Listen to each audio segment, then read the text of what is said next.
ജന്തർ മന്ദറിൽ സമരക്കാർക്ക് നേരെ police pellet gun ഉപയോഗിച്ചു എന്നുള്ളതാണ് ഇപ്പോൾ പ്രതിപക്ഷത്തിൻ്റെ പ്രധാന ആയുധം. ഇതിൻ്റെ പേരിൽ അമിത്ഷാക്കെതിരെ ബഹളം വയ്ക്കുകയാണ്, പാർലമെൻറ്റിൽ ബഹളം വയ്ക്കുകയാണ് പ്രതിപക്ഷം ചെയ്യുന്നത്. അതോടൊപ്പം തന്നെ നമ്മുടെ മാധ്യമങ്ങളിൽ നല്ലൊരു വിഭാഗവും ഇത് വലിയൊരു പ്രശ്നമായി ഏറ്റെടുത്തിട്ടുണ്ട്.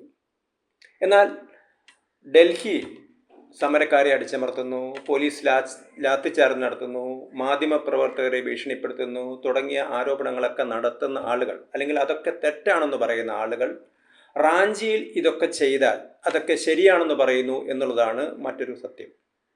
ഇതാണ് നമ്മൾ റാഞ്ചിയിൽ കണ്ടുകൊണ്ടിരിക്കുന്നത്. റാഞ്ചിയിലെ അവിടുത്തെ city police commissioner Paras Rana അദ്ദേഹം എന്താണ് പറഞ്ഞത്? അദ്ദേഹം പറഞ്ഞത് വിദ്യാർത്ഥികൾ സമാധാനപരമായി സമരം നടത്തിയാൽ പോലീസിൻ്റെ ഭാഗത്ത് നിന്ന് യാതൊരു പ്രകോപനവും ഉണ്ടാകില്ല.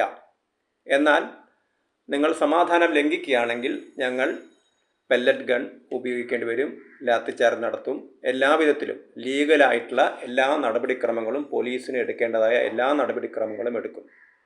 ഇവിടെയാണ് പെല്ലറ്റ് ഗണ്ണിൻ്റെ കഥ വരുന്നത്. സത്യത്തിൽ ഡൽഹി പോലീസ് പറയുന്നത് തങ്ങളുടെ കൈവശം പെല്ലറ്റ് ഗൺ ഇല്ല എന്നാണ്.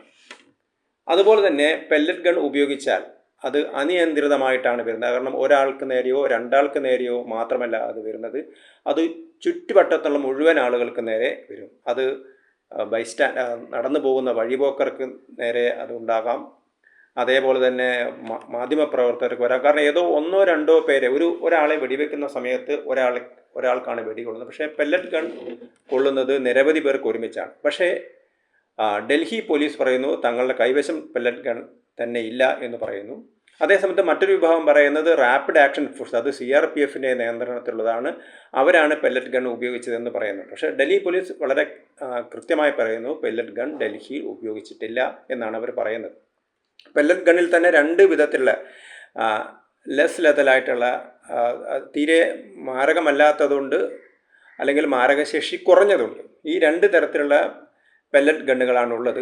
നേരത്തെ തന്നെ കാശ്മീരിലൊക്കെ പെല്ലറ്റ് ഗൺ ഉപയോഗിച്ചതിനെ തുടർന്ന് തീവ്രവാദ പ്രവർത്തനങ്ങൾ ഉണ്ടായ സമയത്ത് പെല്ലറ്റ് ഗൺ ഉപയോഗിച്ചതിനെ തുടർന്ന് കേന്ദ്ര സർക്കാർ പല പഠനങ്ങൾ നടത്തുകയും പുതിയ കമ്മിറ്റികൾ വരികയും നിർദ്ദേശങ്ങൾ സമർപ്പിക്കുകയും കേന്ദ്ര സർക്കാർ അത് സ്വീകരിക്കുകയൊക്കെ ചെയ്തിട്ടുണ്ട്.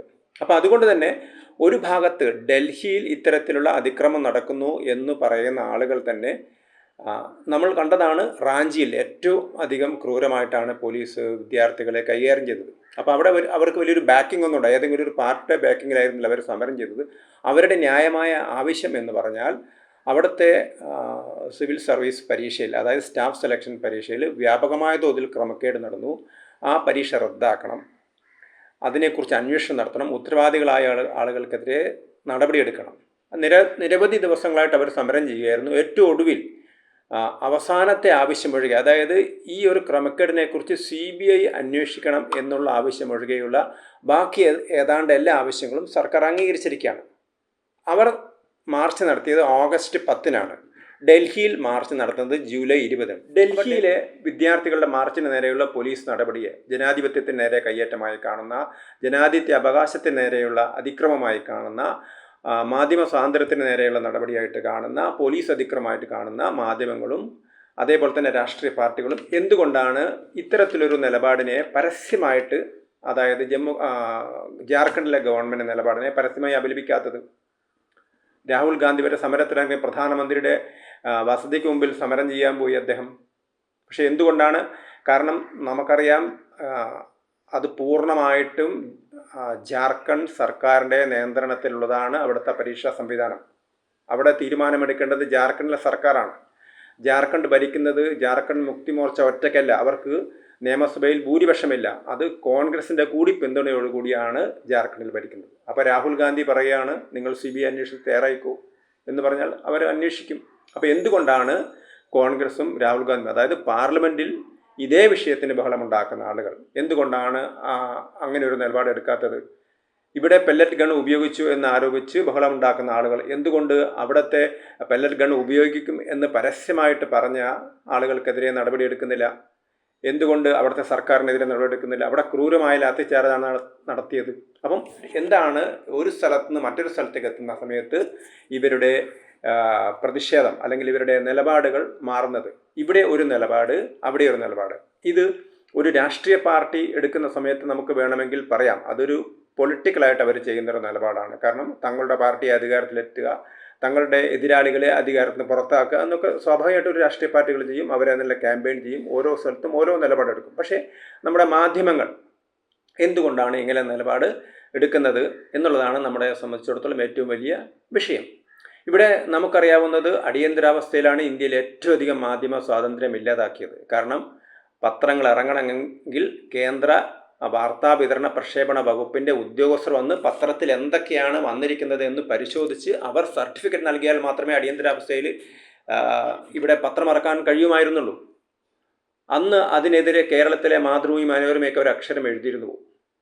അന്നത്തെ പ്രതിപക്ഷ നേതാവും പിന്നീട് കേന്ദ്രത്തിലെ മന്ത്രിയുമായ ലാൽകൃഷ്ണ അഡ്വാനി പറഞ്ഞത് പത്രങ്ങളോട് കുമ്പിടാനാണ് ഇന്ദിരാഗാന്ധി പറഞ്ഞത്, പക്ഷേ അവർ മുട്ടിലെഴയുക വരെ ചെയ്തു എന്നുള്ളതാണ് പറഞ്ഞിരുന്നത്. അപ്പം അതാണ് ഇന്ത്യയിലെ പത്രങ്ങളുടെ തൻ്റെ ഇടവും പത്രസ്വാതന്ത്ര്യത്തോടുള്ള അവരുടെ ഒരു പ്രതിബദ്ധതയും. പക്ഷെ എന്ന് പറഞ്ഞാൽ എല്ലാ പത്രക്കാരും അങ്ങനെയാണെന്ന് പറയുന്നില്ല. ഇന്ത്യൻ എക്സ്പ്രസ്സിലെ ചില പത്രാധിപന്മാരും ഒക്കെ തന്നെ വളരെ ചങ്കൂറ്റത്തോടുകൂടി രംഗത്തിറങ്ങി പലരും അന്നത്തെ മുഖപ്രസംഗം ബ്ലാങ്കായിട്ടു. ഇന്ദിരാഗാന്ധിക്കെതിരെ രംഗത്ത് വരാൻ പലരും തയ്യാറായിരുന്നു. പല മാധ്യമപ്രവർത്തകരെയൊക്കെ തന്നെ ജയിലിൽ അടച്ചിട്ടുണ്ട്. പക്ഷേ കേരളത്തിലെ മുഖ്യധാരാ മാധ്യമങ്ങൾ, അത് മലയാള മനോരമയാണെങ്കിലും മാതൃഭൂമിയാണെങ്കിലും, യഥാർത്ഥത്തിൽ ഈ രാജ്യത്ത് നടക്കുന്ന സംഭവങ്ങൾ ജനങ്ങളെ അറിയിക്കുന്നതിന് പകരം ഇന്ദിരാഗാന്ധി പറയുന്നത് കേട്ട് അവർക്ക് ജയ പാടുകയായിരുന്നു ചെയ്തിരുന്നത്. അതുകൊണ്ടാണ് 1975 മുതൽ 77 വരെ നടന്ന അടിയന്തരാവസ്ഥയിൽ ഏതൊക്കെ രീതിയിലുള്ള ക്രൂരതകൾ ജനങ്ങളോട് നടത്താമോ അതൊക്കെ നടത്തിയിരുന്നു, കേരളത്തിലും നടത്തിയിരുന്നു. പക്ഷേ ഇതൊന്നും കേരളത്തിലെ ജനങ്ങളെ അറിയിക്കാൻ നമ്മുടെ മാധ്യമങ്ങൾ തയ്യാറായില്ല. കാരണം അവർ ഇന്ദിരാഗാന്ധിക്ക് ജയ പാടുകയായിരുന്നു ചെയ്തിരുന്നത്. ഇന്ദിര എന്നാൽ ഇന്ത്യയാണ്, ഇന്ത്യ എന്നാൽ ഇന്ദിരയാണ് എന്ന് ദേവകാന്ത് ബുർവയൊക്കെ പറഞ്ഞ സമയത്ത് അതിനനുസരിച്ച് പാടിപ്പുകഴ്ത്തുകയായിരുന്നു കേരളത്തിലെ മാധ്യമങ്ങൾ ചെയ്തത്. അതുകൊണ്ട് കേരളത്തിലെ ജനങ്ങൾ, കേരളത്തിലും പോലീസ് അതിക്രമങ്ങൾ നടന്നിരുന്നു. പെരിന്തൽമണ്ണയിലും കോഴിക്കോടും ഒക്കെ തന്നെ പോലീസ് അതിക്രമങ്ങൾ നടന്നു. തിരുവനന്തപുരത്ത് നടന്നിരുന്നു. നിരവധി പേർ ജയിലിൽ പോലീസ് അതിക്രമത്തിൽ അടിയന്തരാവസ്ഥയിൽ മരിച്ചിട്ടുണ്ട്. പക്ഷെ അതൊന്നും പുറത്തു കൊണ്ടുവരാൻ കേരളത്തിലെ മാധ്യമങ്ങൾ തയ്യാറായില്ല. അതുകൊണ്ടാണ് 1977 തെരഞ്ഞെടുപ്പിൽ, അടിയന്തരാവസ്ഥയ്ക്ക് ശേഷമുള്ള തെരഞ്ഞെടുപ്പിൽ ഇന്ദിരാഗാന്ധിയുടെ പാർട്ടി അധികാരത്തിന് പുറത്തായി. ജനതാ പാർട്ടി അധികാരത്തിൽ വന്നു. പക്ഷേ കേരളത്തിലും കർണാടകത്തിലും ഒക്കെ തന്നെ കോൺഗ്രസ് ആണ് അധികാരത്തിൽ വന്നത്. കേരളത്തിലെ 140 നിയമസഭാ മണ്ഡലങ്ങളിൽ 111ലും 20 ലോക്സഭാ മണ്ഡലങ്ങളിൽ 20ലും അന്നത്തെ ഐക്യമുന്നണിയാണ് ജയിച്ചത്. എന്തുകൊണ്ടാണ്? കേരളത്തിൽ നടക്കുന്ന ഇത്തരത്തിലുള്ള ജനവിരുദ്ധമായ പോലീസിൻ്റെ ആ നിലപാടുകളെ തുറന്നു കാണിക്കാൻ കേരളത്തിലെ മാധ്യമങ്ങൾ തയ്യാറായിരുന്നില്ല എന്നുള്ളതാണ്. അപ്പോൾ ഇതേ മാധ്യമങ്ങളാണ് ഇപ്പോൾ എന്ത് ചെയ്യുന്നത്? അവസരവാദപരമായ നിലപാടെടുക്കുന്നത്. അവസരത്തിൽ വരികയല്ല, അവസരവാദപരമായ നിലപാടെടുക്കുകയാണ് ചെയ്യുന്നത്. ഡൽഹിയിൽ അവർ അതിക്രമത്തെ എതിർക്കുന്നു. അതേ സമയത്ത് അവർ റാഞ്ചിയിലെ അതിക്രമങ്ങളെക്കുറിച്ച് ചർച്ച ചെയ്യുന്നേയില്ല എന്നുള്ളതാണ് നമ്മുടെ മാധ്യമങ്ങളുടെ ഇരട്ടത്താപ്പ് നമുക്ക് മനസ്സിലാവുന്നത്.